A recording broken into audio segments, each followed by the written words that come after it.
We'll try to make this work for you guys.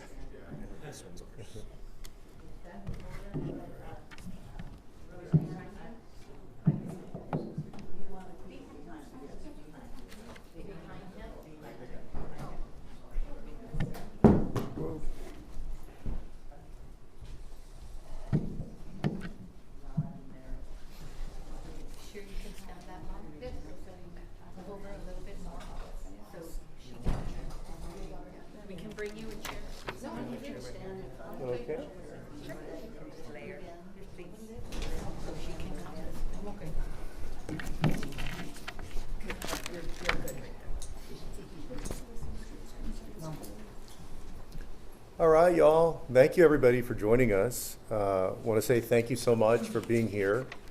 And before I start and make some remarks about the important issue of SNAP, I want to say thank you so much to Patty and Rod Radel and the leadership here at the Inner City Development for their efforts in bringing people together today and for all of the work that they've been doing for so many decades now, almost 60 years here on the west side of San Antonio.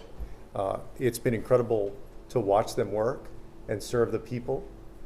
This is a place that I know very well, this neighborhood. I grew up not too far from here for several years. I went to Carvajal Elementary and Tafoya Middle School, and I know that there's great need, and for years they've been here to serve the people. So I want to say a big thank you. Also want to acknowledge that right now we're in the district of my very good friend, Greg Cassar, who he and his wife just had a baby, and that's why they haven't joined us today. But I wanted, of course, to congratulate him, but I know he very much wanted to be here and has been working on this issue as well. And all the folks that you see to my left and my right behind me are here today because we're entering a crisis for many families, one that will be devastating to families in San Antonio and across the United States of America. On November 1st, people will not receive the SNAP benefits they rely on to put food on their tables. Shutting off SNAP will leave 3.5 million Texans hungry. Donald Trump and the Republicans have funding to keep SNAP benefits flowing, yet they're choosing not to. And let me be clear about that. The president has the authority right now to allow people to get their SNAP benefits, but he's holding those hostage. The president has been out of the country in Asia. He's been focused on a $40 billion bailout to Argentina. His press secretary recently said that his #1 priority was building a White House ballroom for millions of dollars. And yet he's refused to negotiate reopening the government. So his idea of negotiating on reopening the government is to see how much he can hurt people in this country. And that includes the most vulnerable Americans. Donald Trump and the Republicans are also weaponizing SNAP benefits, unfortunately. They're exploiting families' anxiety over their household budget. In other words, they're weaponizing people's hunger. This is the first time in SNAP's 60-year history that the federal government is refusing to provide assistance to families. The first time in 60 years that the government is cutting people off. This is a new low. And so why are they doing this? Republicans have received direction from Donald Trump to let families go hungry if it means skipping negotiating with Democrats to reopen the government and lower the cost of living, including the cost of health care coverage. And I believe that it's wrong, and millions of Americans believe that it's wrong. So what does it say about who we are as a country that we would let kids go hungry? Texas also needs to take immediate action. So I'm also calling on Governor Abbott to use the state's over $24 billion rainy day fund to keep families fed. The governor must take a page from other states' leaders and governors who are using their own state resources to feed families. It's that or $25 extra billion sitting in its bank account. It has more than enough money to temporarily supply SNAP benefits. I'm also calling on Attorney General Ken Paxton of Texas to join 25 other states that have filed a lawsuit against the USDA for illegally withholding funding that keeps people in our community fed. Of the 3.5 million people in Texas who will lose SNAP benefits, 1.7 million are children. Here in Bexar County, over 284,000 people rely on SNAP. Most of these are working people with families. But those statistics do not convey the true cost of a child who goes to bed hungry. or the burden of parents skipping meals to make ends meet, or seniors surviving on a fixed income, having to choose between paying for a prescription or a healthy meal. The volunteers in this room know that food is essential for our mental and physical health. So when Republicans cut $1 trillion in Medicaid funding, shut off SNAP, and refuse to extend ACA premium tax healthy and full lives, we cannot allow this to happen. Republicans need to come to the table to reopen the government. And now I want to introduce Rosalinda Cisneros, a wonderful volunteer who will share her story, which represents the struggles of millions of families and what they're facing. I'll keep this here just so it doesn't fall. There you go. Hello and good morning. I'm Rosalinda Cisneros. I was raised in this neighborhood, but also I do volunteer work here and at the Estrella Adult Care. And I am hearing every morning Maria Cisneros, and she goes to daycare too, and she also hears the problems that are going with our elderly. My really hurting that the elderly and the disabled are going to be very affected. That's what they say. We've been affected. We've been affected because of so many things that are passing through our lives. These young old people have to go with hunger at night. We have to make sure that these people don't go hunger at night because they hit their retirement and they're going to hit them with this. We can't take that, and we can't take nothing else for from our young teenagers and our young students that are going home too. And they have mothers and fathers that are struggling, and that's not fair for them either. And most of our older children that go to college, they are hanging in a thread. They also have to eat, and they also have to hang in there to study to make our city, our world better. So what's going to hit us later? It's already impacted us a long time ago. Our president has to wake up and say, we are not the great America that you promised us. You need to see our elderlies, you need to see our handicaps, you need to see our homeless, and you need to see humanity. We love humans, and that's all we're gonna say, that you have to understand that here in Earth, we are hungry, and you have to stop this and feed our people and not do nothing wrong, because we didn't ask for all of this. It's y'all playing the ball. We just cash it, and that's not fair. So I'm asking everybody to tell Washington, it's time to stop and feed America. That's all we have to say. Thank you. Thank you, Rosalinda. Now I'd like to introduce our co-executive director of inner city development, Patty Radel, and former councilwoman also, Patty Radel. Thank you very much. My husband Rod is here, and we are the co-volunteer directors of inner city development. And I want to thank Congressman Joaquin Castro for having this press conference here, because we have been very disturbed at what we see. We are a small food pantry. We're one of the oldest food pantries in the city. And now, today, we are one of many. The situation in hunger continues. Since the establishment here in 1968, there has been no less call to help people find the food they need to keep their family healthy. We can identify, we can recognize a healthy culture, right, by how that culture treats its children.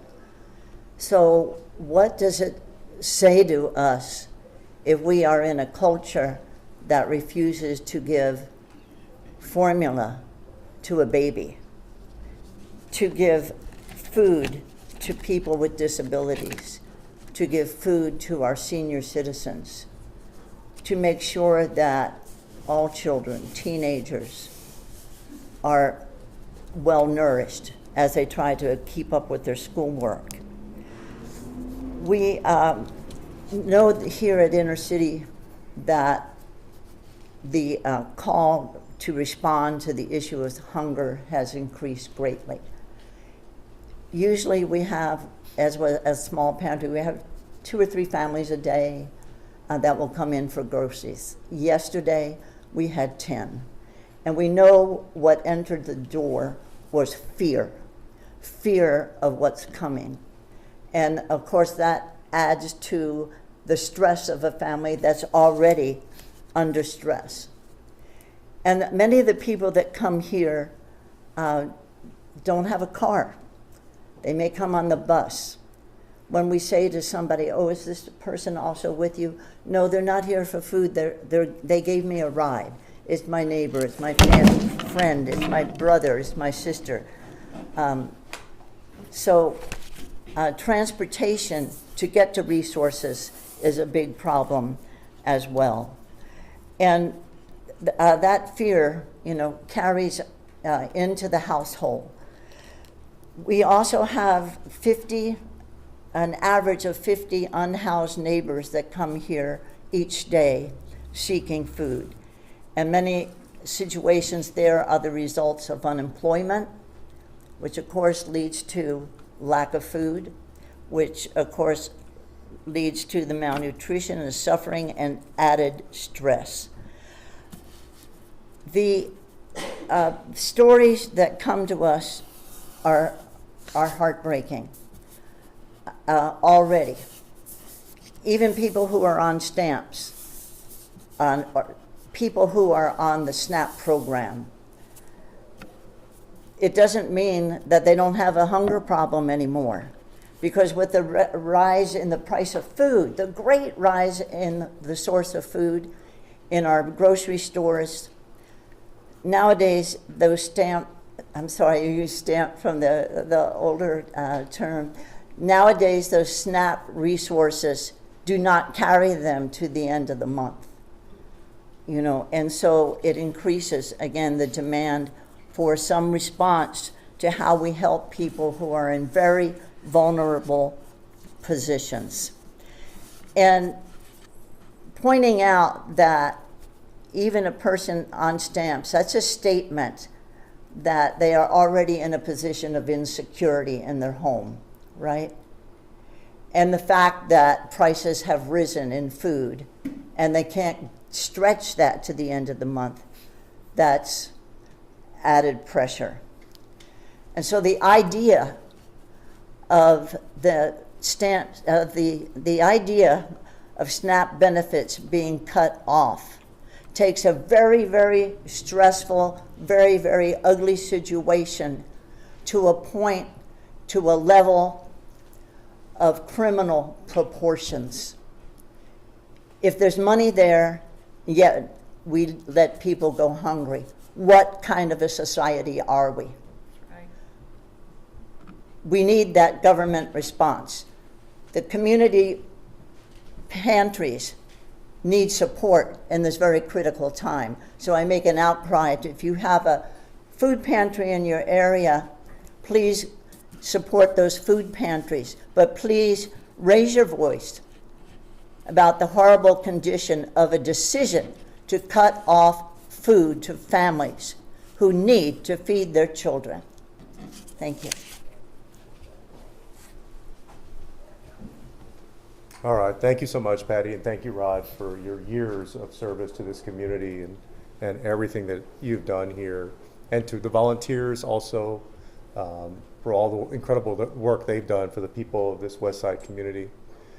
Again, I was in Washington a few days this week. As Democrats, we've tried to continue going back because we want the House of Representatives to reopen. We want to work towards reopening the government. That's what we've been working towards.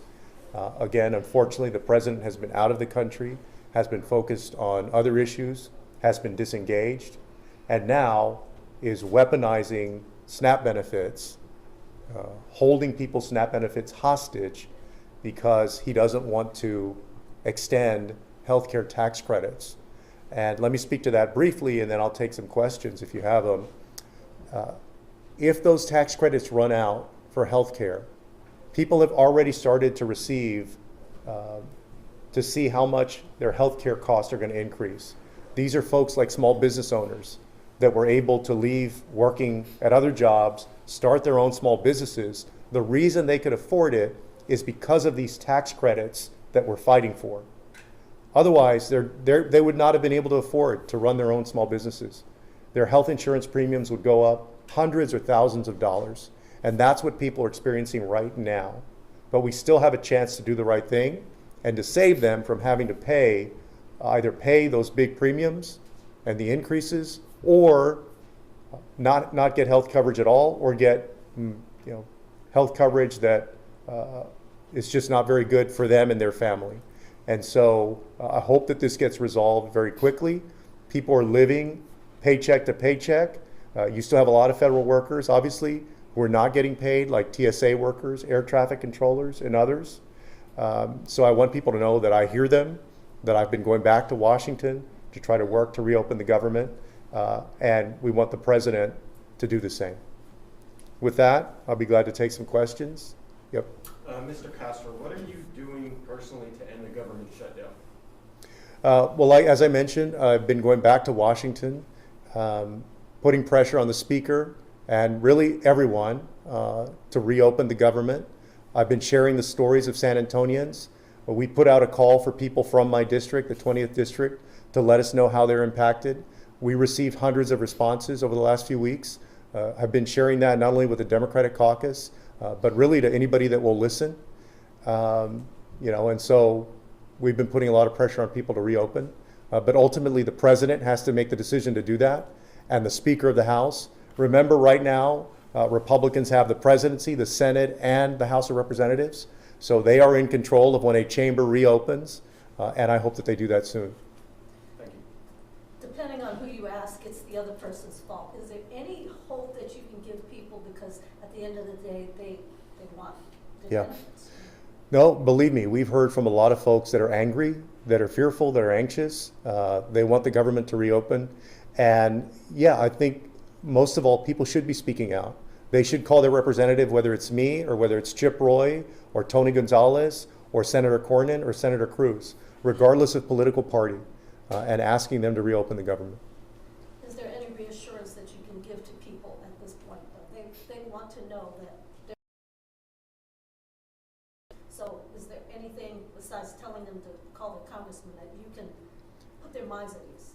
Well, I mean, I think that the hope is that this is the first time in 60 years where an administration, a president, has refused to allow those benefits to flow.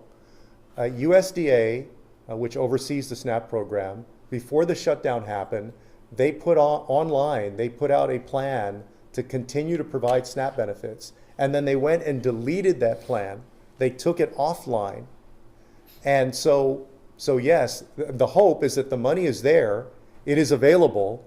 You just have somebody that refuses to give it, and that's wrong. Are we on track to have the longest government shutdown in U.S. history? It certainly looks that way. My first term in 2013, I believe it was, where it went over a month, and this is not a record to be proud of for anyone. And so again, I hope that all sides will get to the table and end this thing. Are there any glimpses of hope that there might be both sides coming together, the president? The president's going to have to speak for himself. Again, unfortunately, the White House press secretary within the last week said that their main focus was that ballroom. This is not me putting words in their mouth. That's what his press secretary said. But yes, I mean, you have the Speaker of the House who's in Washington, all the time. The Democratic leadership that's always in Washington. And then those of us in the Democratic caucus, I know, have been going back almost every week in the hopes that we can prod folks to open up the government. And so I want people, I don't want people to, even though it's tough, I don't want people to be completely pessimistic and without hope. There are many folks that are fighting to make sure the government reopens as soon as possible. You keep mentioning the ballroom, but the question before that was specifically about renovations to the White House. So continuing to say that that's his priority is kind of misleading, given the question before that was asked to the Secretary. But that being said, if you'd like to comment on that, but that being said, the President's not the one not voting for the continuing resolution. It's both sides that are having trouble getting that passed. Yeah. So does this fall on solely the President, or does it fall on Congress? Well, I guess a few things. The President has given in the last few weeks, has made $40 billion available to Argentina. That's not the United States of America. That's not the people of San Antonio. It's $40 billion for Argentina. Has focused on the ballroom, has bragged about the ballroom. So you have a disengaged president right now. They've refused to do what presidents, Republican and Democrat, have done during shutdowns, which is to continue to provide SNAP benefits. It's not just Democratic presidents that have done that. Republican presidents have done it as well, except for this president. And so that's made it very difficult. As far as the continuing resolution, a few things there. The reason, as Democrats, that we've been pushing so hard on maintaining these healthcare credits is because for me, I'll just speak for San Antonio, we're in the state of Texas that has the highest percentage of people that already don't have healthcare coverage. I mean, you're talking about, we are in the state, sitting in the state right now, where you have the highest percentage of people that have no healthcare coverage at all. And for me, that's a very personal thing. 3 years ago, I was diagnosed with neuroendocrine cancer. And one of the drugs that I have to take every month, the list price on that drug, the first time I saw it, was $24,000 per injection. And that's one type of cancer. Cancer is one type of illness that people are dealing with in our neighborhoods here on the west side, throughout San Antonio, throughout Texas, and throughout the country. So the stakes are very big for people, because if you can't afford healthcare coverage, you're probably not getting that shot every 28 days that you need it. And you know, people are dealing with Lyme disease, sickle cell, hypertension, heart disease, all these other things. And so it's very important that we extend those healthcare tax credits. And so that's, you know, that's what the continuing resolution, or the CR, or the budget, has been about. Again, I mean, the polls show that even Republican constituents, Republicans in the United States, not the political leadership, but just regular people out there, that they support extending these tax credits, that they don't want them to expire. And so I'm not asking Donald Trump and Mike Johnson and John Thune to listen to Democrats. I'm asking them to listen to Republicans, to their own folks who are saying that they want these things. Any other questions for me or Patty or Rosalinda or anybody? No? I'll ask. Yeah. If you want to Please. step up. My only question is, how does SNAP going away affect y'all's pantry?